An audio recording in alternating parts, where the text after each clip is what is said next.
YTN 라디오 김우성의 생생경제. 애청자 여러분 안녕하십니까. YTN 뉴스 FM 김우성 PD입니다. 오늘 아침 대통령 주재 국무회의에서 임시공휴일 지정이 확정됐습니다. 추석 연휴라는 특성도 있지만 최장 연휴가 만들어지면서 다양한 전망들 나오고 있습니다. 국민들의 쉴 권리뿐만 아니라 내수 진작의 기대 얘기도 있는데요.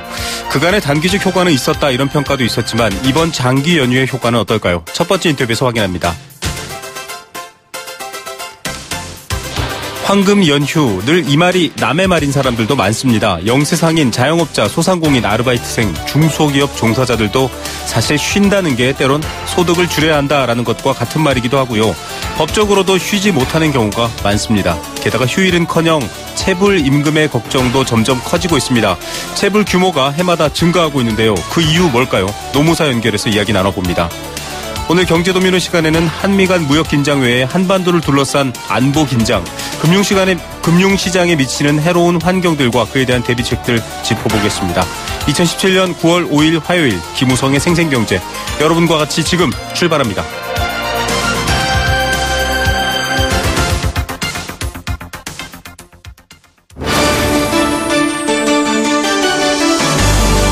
YTN 라디오 김우성의 생생경제.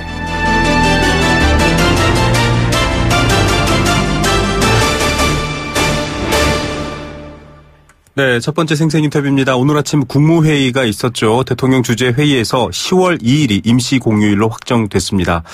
이전 주말인 9월 30일부터 10월 9일 월요일 한글날까지 계산하게 되면 열흘간의 황금 연휴가 이어집니다.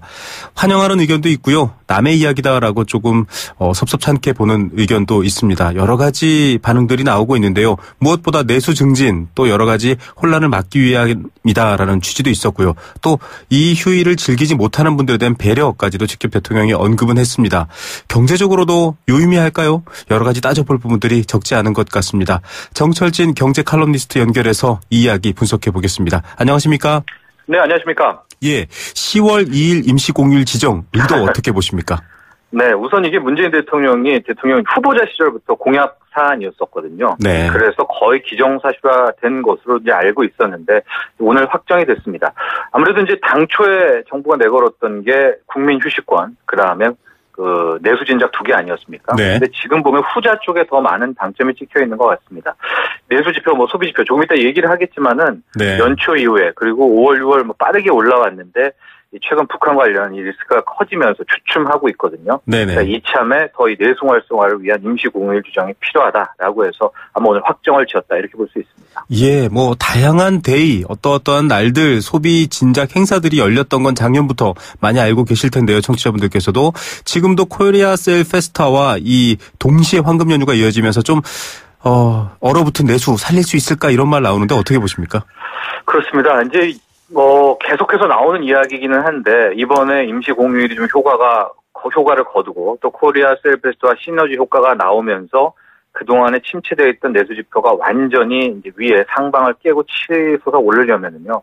지금 관건이 국내 네. 소비입니다. 네. 그래서 저도 솔직히 이번에 해외여행을 얼마나 많은 분들이 떠나실지를 모르겠어요. 그럼에도 네. 불구하고 지금 5월 나온 여행 수지 적자, 7월에 여행 수지 적자, 서비스 수지 중에 여행 수지 적자가 지금 거의 17억 달러, 18억 달러가 가까이 되면서 네네. 사상 최대치 아니었습니까? 네. 그래서 결국은 시너지 효과가 나올 수 있나 없나의 여부는 해외여행 안 떠나고 국내에서 얼마나 소비를 할 수 있는지 이게 관건으로 봐야 될 것 같습니다. 예, 자, 이 쉬는 것도 제각각이고요. 못 쉬는 분들도 많습니다. 게다가 지금 정철진 칼럼니스트께서 말씀하셨던 것처럼 해외 신용카드 사용액이라든지 정작 소비력 있는 분들은 해외로 나가고 소비력 없는 분들은 정작 못 쉬고 이런 좀 상황인데 이게 효과가 있나? 이런 의문 계속 이어질 텐데요. 네. 그러니까 과거의 효과를 좀 봐야 될 것 같은데요. 네네. 가장 효과가 컸던 게 이제 2015년에 8.15 광복절 연휴에서 한 번, 3일 전인가 지정을 했었는데 네. 그때 효과가 상당히 짭짤했었고요. 네네. 그때 당시에 3분기 이제 경제 성장률을 끌어올리는 그런 효과가 있었습니다. 그래서 맞습니다. 박근혜 정부가 작년 이제 5월 6일을 또 임시중휴일로 지정을 했었거든요. 네. 근데 작년까지도 실제적으로 효과가 있었고 현대경제연구원에 따르면은 작년 5월 6일 임시공휴일에는 소비가 거의 2조 원 가까이 국내 소비 지출이 나왔다라고 보여지거든요. 국내 네. 해외 합쳐가지고 보통 우리가 임시공휴일 지정할 때 국내 해외 소비 합쳐서 한 9천억에서 1조 원대라고 하는데 작년 5월 6일 같은 경우에는 이제 굉장히 임시공휴일 지정 효과가 컸었는데 네. 반면 이제 올 5월 달에 그 조기대선 있을 때 또 임시공휴일 지정되지 않았습니까? 그렇죠. 이때는 소매 판매액이 한 0.3% 넘게 또 감소했습니다. 네. 그랬기 때문에 이제 이번에 10월 1일 임시공휴일 지정은 과연 역대급이 될 것인가 아니면 최근의 하락 추세를 나올 것인가 한번 지켜봐야 될 것 같습니다. 예, 정말 그때그때 다르다라는 말이 맞는 것 같기도 네. 하고요. 작년, 재작년 이 단기적 효과는 확실히 있었으나 장기적 처방은 아니다. 이런 이제 경제학자들 그렇죠. 분석도 꽤 있었는데 네. 일단은 이게 좀 온도차가 다릅니다. 영세 자영업자 또 일부 근로자들의 경우에는 이게 법정 휴일이 아니지 않습니까? 이른바 네. 약정 휴일이기 때문에 그냥 근무해야 되는 분들도 꽤 많거든요. 어떻게 보십니까? 네, 오늘 문재인 대통령도 이제 국민들께서 모처럼 이제 휴식과 위안의 시간이 되었으면 좋겠다. 이러면서 뭐 물론 내수 활성화도 이야기를 했지만 국민 이제 휴식 보장권에 더 많은 이제 방점을 찍었는데요. 네. 참고로 임시공휴일 같은 경우에는 공무원들은 즉시 효력을 발휘하고요. 샐러리맨 근로자들 같은 경우에는 노사 단체 협약이라든가 취업 규칙을 통해서 그때그때 정하게 됩니다. 근데 네. 바로 이번 정하고 나서 대기업들은 정부 방침에 따르겠다 이렇게 밝혔거든요. 네네. 근데 이제 문제는 중소기업에 이제 작은 기업에 다니시는 분들, 그다음에 자영업자들인데요. 네. 현재 정확히 이 중소기업 근로자들이 얼마나 쉬고 얼마나 일하는 파악이 되지는 않지만 다양한 설문 포털들을 제가 조사해 보니까 네네. 이번에 못 쉬어요 이렇게 응답한 분들이 한 25% 정도가 뭐 위아래가 다 나오더라고요. 아, 네. 그러니까 한 10분 중 뭐 샐러리맨 분들 중에서는 2분, 3분은 못 쉰다고 봐야 되겠고 네. 이 자영업자분들은 거의 가게 문을 열지 않을까. 워낙 네. 지금 불경기니까요. 이렇게 네네. 생각하니까 우리 한켠에서 소외된 분들도 굉장히 많습니다. 예. 자, 이어지는 저희가 두 번째 인터뷰에서도 또 이것과 임금체불 관련된 얘기들도 조금 다뤄볼 텐데요. 일단은 이런 얘기가 좀 계속 화제가 됐었습니다. 놀 시간이 아니라 놀 수 있는 돈이 없다. 이게 좀 근본적인 문제고요. 지금 정부가 소득주도 경제에 방점을 찍은 어떤 배경과도 연결은 될 텐데 이번에도 시간은 길게 줬습니다. 물론 뭐 네. 해당되는 분 안 되는 분 있지만 근데 여전히 돈은 없다 이런 얘기가 있는데 이게 뭐랄까요. 효과 없는 뭐 공허한 메아리가 되지 않을까 이런 우려가 있을 텐데요. 그렇습니다. 저도 이번에 어쨌거나 좀 내수 활성화의 효과를 거뒀으면 하는 강력한 바람과 희망을 갖고 있는데 최악의 시나리오도 우리가 예상을 할 수밖에 없거든요. 네. 그러니까 이제 우리나라가 양극화니까 있는 분들은 해외여행으로 다 빠져나가게 되고 네. 상대적으로 좀 어려운 분들은 오히려 국내에서 그냥 지출을 더 옥죄게 되고 이런 상황인데 네. 여기에 대해서 뭐 지금 황금 연휴 때문에 물가폭은 어쨌든 튀어오를 거 아니겠습니까? 네. 이미 밥상 물가의 추석 때문에 가격은 오를 테고 맞습니다. 이렇게 되면은 국내에 계신 분들은 소비를 더 줄이게 되고 이런 또 우리가 뭐 생각하기는 싫지만 이런 국면에 대해서도 분명히 이제 염두를 해둬야 될 것 같은데요. 저도 그래서 저도 국내에 남기로 했습니다. 해외여행을 안 떠나고. 예. 그래서 이 방송 보는 청취자분들도 그냥 국내에서 여기저기 다니시면서 소비를 좀 늘리시는 것이 좋습니다. 왜냐면은요, 이 소비라는 게 불씨를 살리기가 굉장히 힘들거든요. 네네. 근데 정말로 연초 이후에 간신히 이제 불씨를 살렸는데 네. 소비자 심리 지수가 1월부터 쭉 올라가다가 이번 8월에 갑자기 꺾였습니다. 그래서 네. 저도 이게 걱정이 되는 게 이러다가 쭉 밀리는 거 아닌가. 네. 9월, 10월에 다시 되살려야 되는데 결과적으로 거기에 대한 관건은 우리가 국내 해외여행 안 가신 분들이 얼마나 많이 좀 소비를 하느냐에 대한 부분일 것 같습니다. 예, 뭐 예전에 임시공휴일처럼 추가적인 조치나 여러 가지 혜택들이 나올 수도 있겠습니다만 일단 말씀하셨던 것처럼 이 소비의 불씨가 살아난다라는 거는 국내 전체 어떤 경제 활력과 연계가 깊다라는 지적해 주셨고요.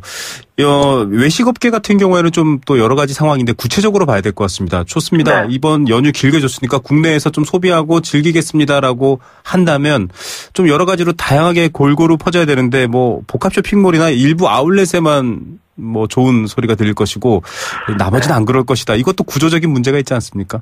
그렇습니다. 이게 참 극복해야 될 방안이고 아마 많은 대비를 했다라고 해도 워낙 기간이 짧아서 요번에 임시공휴일에는 어쩔 수가 없는 대목일 것 같은데요. 네네. 그래서 영세 소상공인 분들은 이런 얘기도 종종 하십니다. 긴 연휴, 막 5일짜리, 7일짜리보다 네네. 이틀 쉬고 하루 일하고 하는 이런 징검다리 휴일에 훨씬 더 매출이 오른다. 이런 말씀도 하시게 되고요. 또 이게 왜 문제냐면 좀 문역해서 그런데 길게 되면 네. 말씀하신 대로 그런 아울렛 같은 데로 많이들 가시는 모양이에요. 네. 그래서 아울렛에서 하루 종일 즐기다가 나와서 그 다음날은 자고 아니면 뭐 찜질방 뭐 이렇게 해서 보내게 되니까 좀 작은 식당들, 맛집들, 작은 가게분들은 계속 참이 답답한 이제 그런 심정이거든요. 근데 이거를 구조적으로 이미 고착화가 돼 있기 때문에 맞습니다. 이거를 단기적으로는 해결할 방안은 별로 없고 결국적으로 우리가 애국심에 호소하는 방법인데 그것도 이제는 쉽지가 않죠. 예. 그래도 또 이 정철진 칼럼니스트께서 이렇게 말씀해 주시면 많은 분들이 또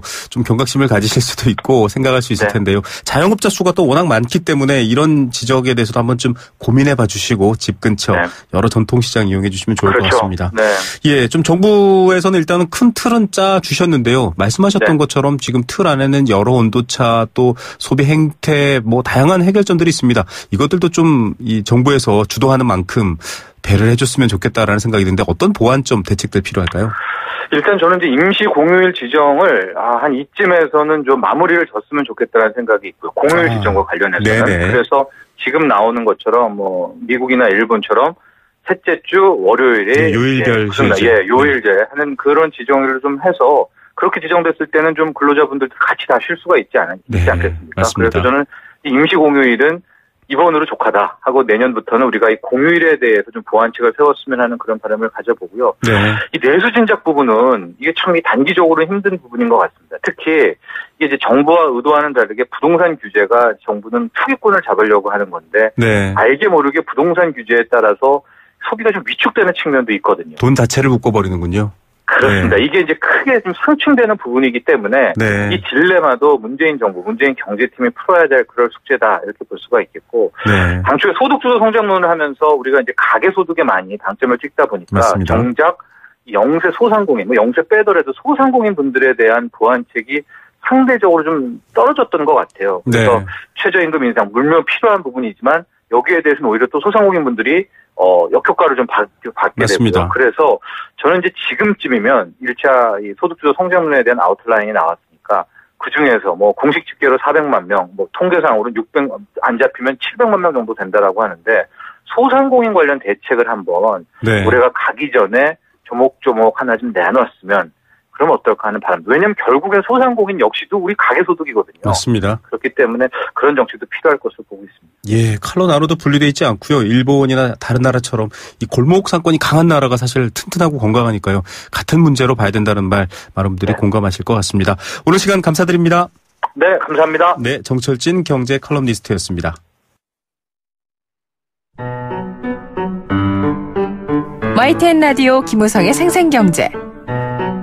네, 함께 느끼는 우리 경제 공감 사전입니다. 여러분과 함께 우리 경제에 관련된 다양한 이야기들, 이슈들, 생각들 나눠보는 시간이고요. 사연 많이 보내주십시오. 단문 50원, 장문 100원의 정보 용료 부과되는 샵 0945번 문자로 참여할 수 있습니다. 참여해 주시면 선물을 드리는데요. 추첨을 통해서 도심 속 꿈의 놀이터 일산 원마운트에서 워터파크 스노우파크 티켓 드립니다. 오늘 공감사전 주제는 임시 공휴일입니다. 지금 방송 듣고 계신 애청자분들께서는 임시 공휴일날 쉬시나요? 여러분들은 또 어떻게 생각하십니까? 정부가 수시로 지정하는 공휴일로 필요에 따라서 국무회의의 심의와 의결을 통해서 결정되는 게 임시 공휴일입니다. 관공서에 해당하는 국가기관, 지방자치단체의 기관, 공공기관은 법적 효력을 받기 때문에 의무적으로 휴무를 해야 합니다. 그런데 일반 기업의 경우 근로기준법에 따라 공휴일을 부여받기 때문에 임시 공휴일에 쉴 수도 있고 쉬지 않을 수도 있습니다. 회사 사정에 따라 다른 거겠죠. 때문에 대기업보다 적은 임금 또 휴식 등에 있어서도 상대적인 박탈감을 느끼는 그런 업종과 규모의 직장들이 있기도 합니다. 이번 연휴 열흘입니다. 굉장히 길죠. 다 같이 놀 수 있는 휴일 문화가 만들어졌으면 하는 바람도 있지만 과연 그 휴일이 또 그 내수에 대한 소비들이 국내에 제대로 돌까라는 걱정도 있었습니다. 임시공휴일에 대한 다양한 얘기들이 있습니다. 특히 소상공인분들 YTN 라디오 생생경제 많이 듣고 계신데요. 어떻게 좀 보완했으면 좋겠는지 의견이 있다면 보내주시길 바랍니다. 여러분들의 생각도 기다리고 있겠습니다.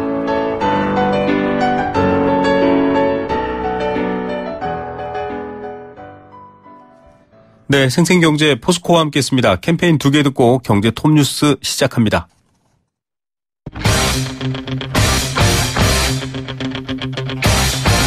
지금 가장 뜨거운 경제 소식. 경제 톱뉴스. 네, 현재 시각 3시 26분 20초 지나고 있습니다. 이 시각 주요 경제 뉴스 먼저 알아보겠습니다. 비즈니스워치 김춘동 기자 연결합니다. 안녕하십니까? 네, 안녕하세요. 예, 부동산 대책은 정말 부족함 없이 나오는 것 같습니다. 파리 대책에 이어서 이번에 또 후속 조치가 나왔죠? 네, 정부가 경기도 성남 분당구와 이 대구 수성구를 투기 과열지구로 추가 지정을 했습니다. 지난달에 집값이 많이 올랐기 때문인데요. 이 성남 분당구는 지난달 주택가격 상승률이 2.1%, 이 대구 수성구는 1.41%에 달했습니다. 이 투기 과열지구 효력은 내일부터 발생이 된다고 합니다. 아울러 그 인천시 연수구와 부평구, 또 안양시 만안구와 동안구 등은 이 집중 모니터링 지역으로 정해서 이 시장 과열 우려가 보이면 바로 이 투기 과열지구로 지정하기로 했습니다. 네. 자, 이 민간 택지에 대한 분양가 상한 제도도 부활한다 이런 소식도 들려오네요. 네, 민간 택지에 대한 분양가 상한제는 2015년 4월 이후에 적용 사례가 없었습니다. 그래서 사문화됐다 이런 평가를 좀 받고 있는데 정부가 요건을 좀 완화를 해서 분양가 상한제를 다시 좀 부활을 할 것 같습니다. 최근 3개월간 집값 상승률이 물가 상승률의 2배를 초과하는 지역 가운데서 이 세 가지 추가 요건 중 하나라도 해당하면 상한제를 적용하기로 했는데요. 이 세 가지 요건은 최근 12개월간 평균 분양가격 상승률이 물가 상승률의 2배를 초과한 경우, 또 이 분양 직전 2개월 청약 경쟁률이 5대 1을 초과하거나 이 국민주택 규모 이하는 청약 경쟁률이 10대 1을 초과한 경우, 그리고 이 3개월간 주택 거래량이 지난해 같은 기간 대비 20% 이상 늘어난 경우가 해당이 됩니다. 네. 자, 서울 강남권을 비롯한 투기 과열지구 상당수가 좀 사정권에 들 것이다 이런 얘기도 나오는데요. 네, 이 상한제 요건을 보니까 투기 과열지구 지정 요건보다 조금 더 강한 수준인데요. 최근 3개월간 집값이 소비자 물가보다 2배 이상 오른 것을 보니까 이 강남 3구를 비롯한 서울 12개 구와 성남과 고양, 일산의 일부 구 등이 해당이 됐습니다. 여기에다 이 나머지 이제 세 가지 요건 중에 하나만 더 해당이 되면 이제 상한제가 좀 지정이 되는 건데요. 이들 지역은 일단 상한제 적용 가능성이 높다고 좀 볼 수가 있습니다. 분양가 상한제가 적용이 되면 당장 이 강남권을 중심으로 이 재건축 단지에 미치는 파급 효과가 클 것으로 보이는데, 재건축 초과이익 환수제까지 좀 시행이 되면 이 사업 추진을 중단하는 단지가 나올 수 있다는 전망도 좀 나오고 있습니다. 예, 자, 부동산을 둘러싼 여러 관심들 높은데요. 후속 조치에 따른 또 변화도 추후에 저희가 전해드리겠습니다. 우리나라 2분기 경제 성장률, 우리나라가 얼만큼 성장했느냐, 또 얼만큼 경제 규모가 늘었느냐에 대한 지표인데, OECD 중에서 좀 낮은 수준으로 나타났다 이런 결과가 있네요. 네, OECD에 따르면 올해 2분기 통계가 집계된 27개 회원국의 전기 대비 성장률이 평균 0.7%로 나타났습니다. 1분기 0.5%보다 소폭 오른 건데요. 우리나라의 2분기 성장률이 0.6%에 그쳐서 이 전체 평균을 밑돌았고 순위는 27개국 중에서 18위에 그쳤습니다. 올해 1분기 같은 경우에는 우리나라가 1.1%의 깜짝 성장을 하면서 35개국 가운데서 8위를 기록했는데 경기 회복 강도가 좀 약해지면서 한 분기 만에 좀 순위가 대폭 밀린 겁니다. 네, 올해 하반기 전망도 사실 지금 낙관적이지는 않아 보이는데 어떻습니까? 네, 맞습니다. 우리나라의 2분기 성장률이 0.6%에 그친 것은 기본적으로 좀 1분기에 깜짝 성장한 데 따른 기저효과가 크긴 합니다. 한국은행은 민간 소비나 설비 투자를 봤을 때 2분기 성장률 자체가 나쁘진 않다 이렇게 좀 보고 있는데, 문제는 이제 최근에 경기 개선 추세에 좀 이상의 신호가 나타나고 있다는 겁니다. 이 반도체를 제외한 다른 산업은 여전히 좀 주춤하고 있고요. 여기에다 이제 사드 보복 또 북핵 리스크 등이 불거지면서 이 경제 전반의 불확실성이 좀 커지고 있습니다. 그래서 이제 정부가 목표한 3% 성장이 쉽지 않을 것이다. 이런 전망에 좀 힘이 실리고 있습니다. 네, 3% 기점 회복을 점치는 그런 숫자이기도 한데 좀 어렵군요. 휴가철인 지난 7월의 여행 수지를 한번 봤는데 역시 적자가 나왔네요. 네, 한국은행의 자료인데요. 올해 7월의 여행 수지 적자가 17억 9천만 달러를 기록해서 사상 최대 기록을 좀 갈아치웠습니다. 지금까지는 글로벌 금융위기 직전인 2008년 7월 16억 5천만 달러가 최대였는데 이보다 1억 4천만 달러는 더 많았습니다. 작년 7월 12억 8천만 달러와 비교해도 5억 달러 이상 늘어난 건데요. 이 해외여행객은 역대 최대로 늘어난 반면에 이 사드 보복 등의 여파로 이 중국 단체 관광객의 발길이 끊기면서 이 여행 수지 적자가 좀 커진 것으로 풀이가 되고 있습니다. 실제로 7월 달에 출국자 수는 238만 9천 명을 기록해서 이 작년 같은 달보다 14.5%가 늘면서 이 사상 최대를 기록한 반면에 입국자 수는 100만 9천 명으로 40% 넘게 줄었다고 합니다. 네, 이 여행 수지 변동 때문에 전체적인 서비스 수지도 어렵겠네요. 네, 7월 서비스 수지 적자가 32억 9천만 달러로 올해 1월 33억 6천만 달러에 이어서 역대 두 번째로 많았습니다. 여행 수주는 물론이고 일부 대기업 상표권과 특허권 사용료 지급이 좀 몰리면서 이 직접 재산권 사용료 수지도 3억 달러의 적자를 냈기 때문입니다. 상품 수지는 107억 1천만 달러의 적자를 기록해서 작년 같은 달보다 조금 늘었고요. 이 상품 수지와 서비스 수지를 합한 이 경상 수지는 72억 6천만 달러의 적자를 내면서 65개월 연속 흑자 행진을 이어갔습니다. 예. 자, 이 먹거리 얘기 많은 분들이 관심 가졌던 8월이었습니다. 살충제 계란 파동 여파, 계란 산지 가격은 폭락을 했는데 소매가는 그다지 내려오지 않았다 이런 얘기도 있네요. 네, 이 대한양계협회에 따르면 살충제 계란 파동 전인 지난달 11일에 169원이던 계란 한 개의 산지가가 파동 이후인 30일에는 이 105원까지 떨어지면서 38%는 하락을 했습니다. 그런데 이마트와 롯데마트, 홈플러스 등 대형마트 3사들이 산지 가격 하락을 반영을 해서 계란 한 판 가격을 일제히 5,980원 정도 내리긴 했는데요. 인하폭이 좀 너무 적었습니다. 계란 산지가는 40% 가까이 떨어졌는데 이 대형마트 3사는 판매가를 고작 7% 정도 내리는 데 그쳤는데요. 계란 산지가는 한 판당 3,150원 정도에 불과하니까 이 대형마트 판매가에 비교하면 거의 2배 정도 좀 쌌습니다. 네. 가격을 왜 이렇게 안 내리는 거죠? 대형마트들은 장기 계약을 맺은 업체들의 공급가가 산지 가격보다 더 높아서 더는 소매가를 내리기 어렵다 이런 입장입니다. 또 1년 중에 계란 소비가 가장 많은 시기인 추석 연휴가 좀 다가오면서 부진했던 계란 소비가 좀 점차 살아날 가능성이 있어서 추가 가격 인하가 어렵다는 좀 논리도 펴고 있는데요. 네. 반면에 지난해 11월 이 조류 인플루엔자 발생 전에 계란 산지가가 개당 171원이었을 때 계란 한 판 가격이 지금과 비슷한 수준이었습니다. 그러니까 좀 가격을 더 내릴 수 있는 여지가 많다는 건데요. 현재 대형마트 3사의 계란 한 판 가격이 10원 단위까지 똑같아서 담합 의혹도 좀 제기가 되고 있습니다. 예, 이거 담합이라면 소비자들이 가만히 있지 않을 것 같습니다. 온라인 쇼핑들 많이 이용하시는데 스마트폰을 이용한 신용카드 결제도 많이 늘고 있네요. 네, 한국은행에 따르면 올해 상반기 모바일 신용카드 이용 실적이 하루 평균 579억 원을 기록해서 작년 상반기보다 41% 넘게 급증을 했습니다. 모바일 신용카드는 보통 이 스마트폰에서 앱을 설치한 뒤에 오프라인에서 발급받은 실물카드를 등록해서 좀 사용하는 형태를 말하는데요. 2015년 상반기와 비교하면 2년 만에 2.1배나 불어난 겁니다. 스마트폰의 일반화와 함께 이 간편하게 물품 결제를 할 수 있다는 장점 때문에 모바일 신용카드의 인기가 좀 높아지고 있는 것으로 풀이가 되고 있습니다. 예, 오늘의 톱뉴스는 어떤 것 고르시겠습니까? 분양가 상한제 기사를 꼽고 싶은데요. 이 민간주택에 대한 분양가 상한제 부활로 이 재건축이 주춤하면 이 공급 부족과 함께 오히려 가격이 더 찔 수 있다. 이런 우려가 좀 벌써 나오고 있는데, 네. 최근에 강남권 일부에서 이 분양권 청약이 로또다. 이런 말도 좀 나오고 있는데요. 이 가격 통제에 따른 부작용도 좀 충분히 대비할 필요가 있어 보입니다. 예, 부작용이 더 크다면 아마 그 효과에 대해서 또 반문이 될 수밖에 없을 것 같습니다. 오늘 뉴스 감사드립니다. 네, 감사합니다. 비즈니스워치 김춘동 기자였습니다.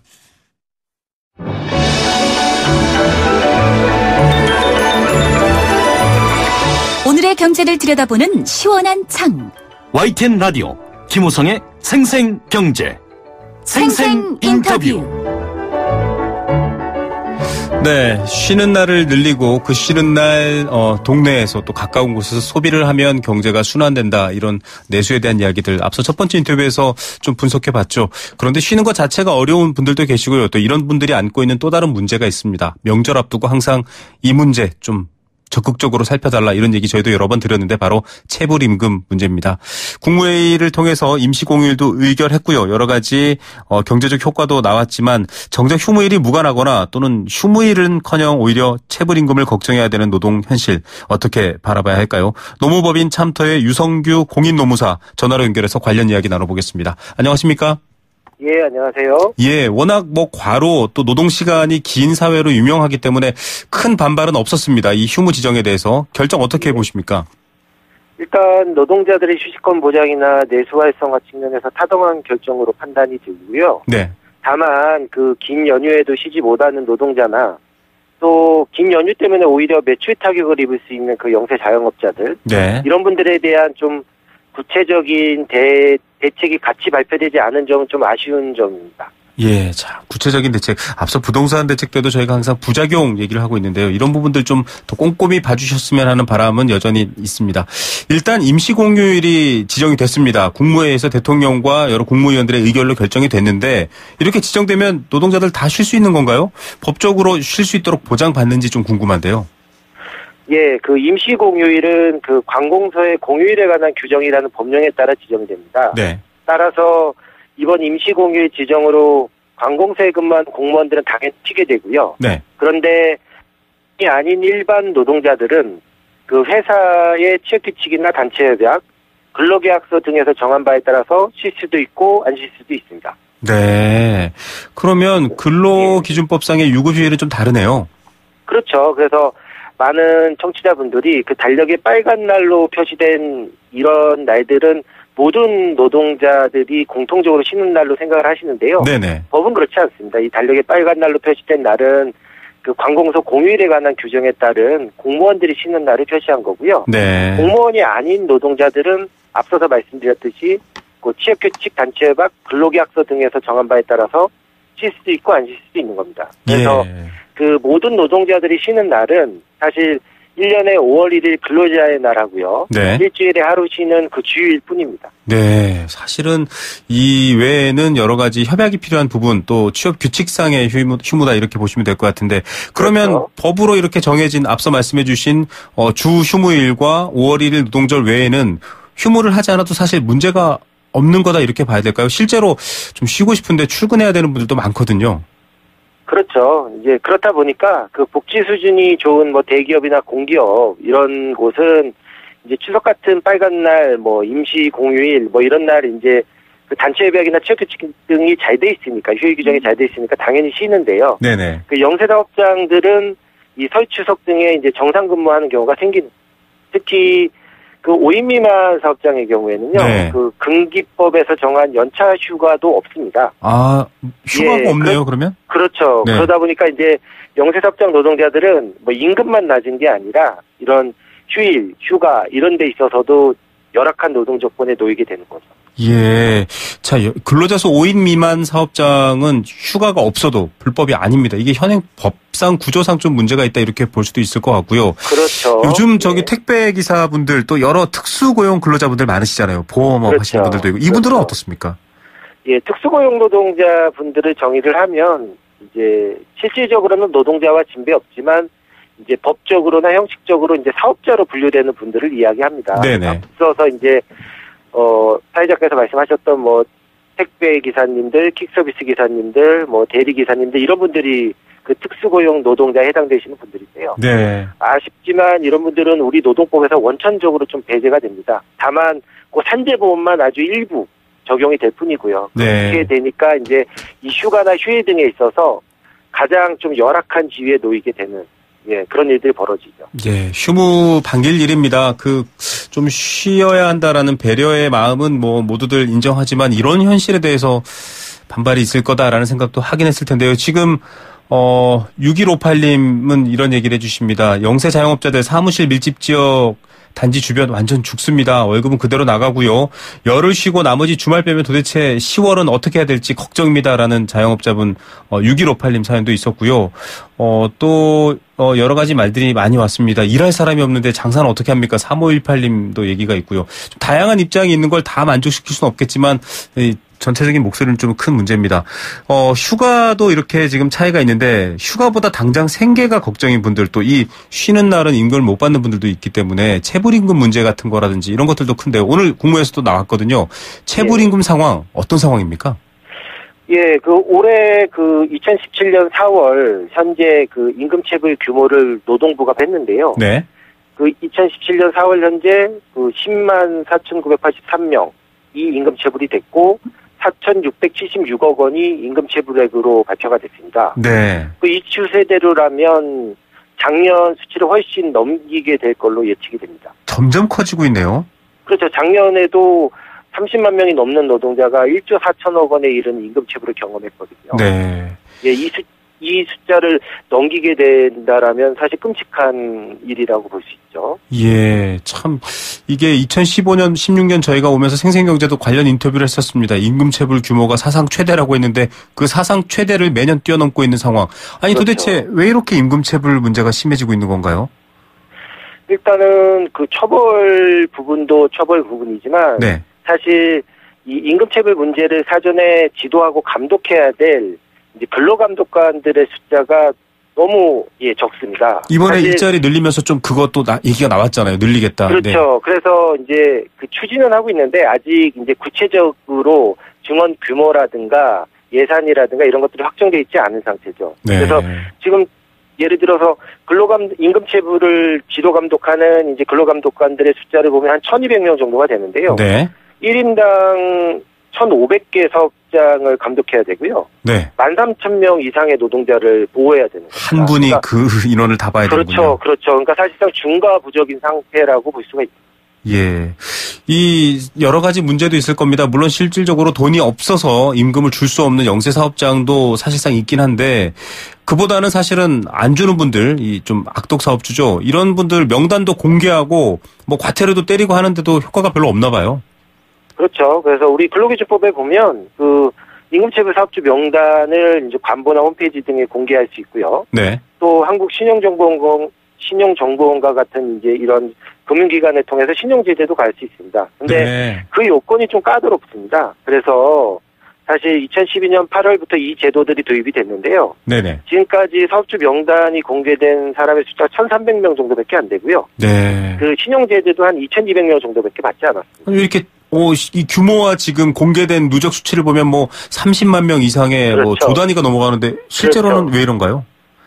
근로기준법에서 정한 이제 요건 자체가 요건, 상당히 네. 이제 까다롭죠. 네. 예, 그래서 뭐 그 또 이 유죄가 또 확정이 돼야 되는 그런 문제들도 있고요. 네. 그러다 보니까 이제 그 공개하기에 이제 딱 그 사례 법에서 정한 요건에 딱 적합한 그 사례 숫자가 많지 않은 거죠. 아, 과태료를 보통 이제 정부에 내야 되는 상황이 되지 않습니까? 어길 경우에? 벌금을 보통 내겠죠. 네네, 벌금. 벌금은 얼마나 내고 있나요? 2014년 연구 결과가 하나가 있더라고요. 네네. 제가 그 내용을 보니까 일반적으로 체불임 금액의 한 20% 수준에서 약식으로 벌금형이 부과가 됐더라고요. 네. 그리고 체불임 금액의 30% 이하인 경우가 한 62.3%. 네. 그러니까 20%에서 한 30% 정도의 벌금을 내면 되는 거죠. 그러니까 100만 원의 임금체불이 있었다 그러면 네. 사업주가 20만 원이나 30만 원의 벌금을 내는 거죠. 아니, 뭐 단순 계산으로 봐도 그냥 벌금 내고 말지 않은 분들도 생길 것 같은데요. 그렇죠. 이런 상황이면. 그러다 보니까 이제 사업주들 사이에서 차라리 걸리면 이제 벌금 내고 많은 게 더 이득일 수 있다. 뭐 이런 좀 약간 말도 안 되는 그런 이야기들이 이제 회자되기도 합니다. 예, 지금 뭐 좋은 제도도 많겠지만 고쳐야 할 것들 고치고 좀 해야 될 부분인 것 같습니다. 이건 그분들한테 생계가 걸린 문제인데 해외는 어떻습니까? 더 엄격하나요? 예, 뭐 가까운 일본의 예를 좀 들어보면요. 일본 같은 경우에는 이제 우리나라의 임금체불 규모에 비해서 한 10분의 1 정도인데요. 네. 일본은 그 예방적 근로감독에 좀 집중하는 대표적인 국가입니다. 그래서 사후처벌보다는 네. 근로감독관들이 미리 사업장을 방문해서 문제는 있는지 또 네. 임금체불이 될 가능성은 없는지 이런 것들을 미리 점검하는 좀 대표적인 나라입니다. 그래서 네. 2014년 통계를 보면 일본이 1년 동안 16만 6천 건의 예방적 근로감독을 했다라고 통계가 나오는데 네. 같은 기간 우리나라는 1만 6천 건밖에 실시를 안 했습니다. 10분의 1이군요. 예방적 근로감독을. 네. 근데 이제 재밌는 건 그 2014년 같은 기간 동안 일본의 임금체불액은 우리나라의 10분의 1 수준이라는 거예요.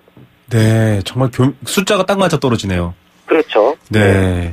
자, 이 예방이 사실 더 중요합니다. 안 준 돈을 주지 않은 체불 임금에 대한 문제보다 아예 체불이 안 되도록 하는 것, 그게 사실은 그렇죠. 더 맞는 부분. 이런 부분 지금 뭐 9246님은 이런 얘기도 문자 주셨는데요. 임시공휴일은 갑들의 잔치, 을들에게는 고통의 연휴, 그래도 열심히 일하겠습니다라고 했고요. 자영업자분들은 다 해외로 나가지 내수에 쓸까요? 10월 어떻게 견딜까요? 지금 이런 걱정의 문자들이 굉장히 많이 오고 있습니다.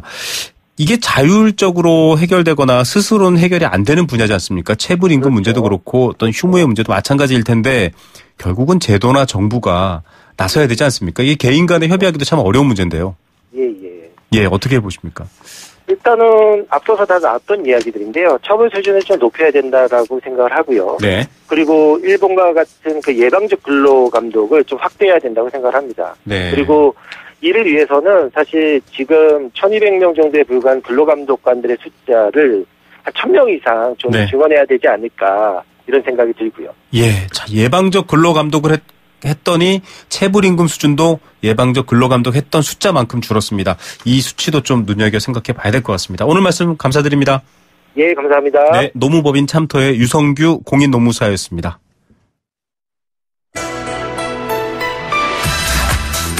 세계 경제가 내 주머니 속으로 경제 도미노. 네, 요즘 TV 틀면 그 어느 때보다 이 화염과 불꽃이 있는 장면들 많이 보실 겁니다. 뉴스에 자주 등장하는 게 바로 이 북한의 탄도미사일 또 핵실험 이런 부분들이죠.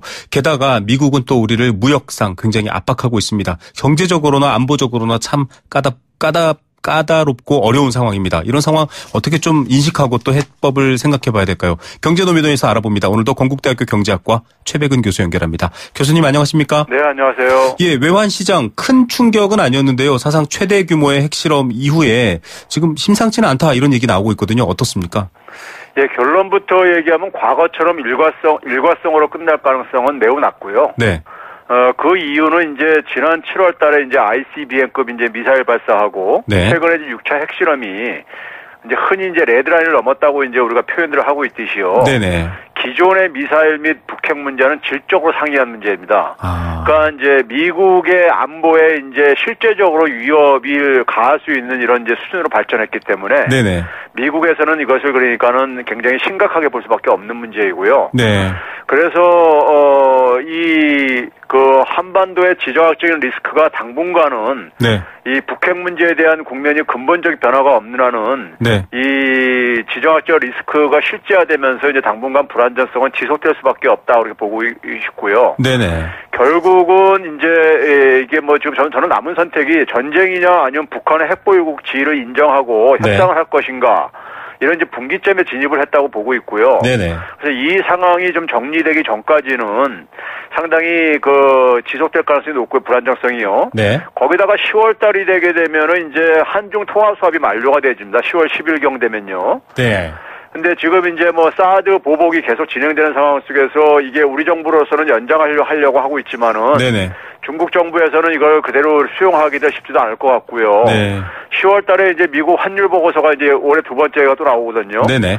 그래서 이제 이런 이제 금융시장을 둘러싸고 있는 여러 가지 그 요인들과 더불어 가지고 이 이제 지정학적 리스크가 이제 실제화되면서요. 이제 국제 신평사들도 이제 등급 조정 가능성이 지금 이제 발생하고 있는 이런 상황이거든요. 네.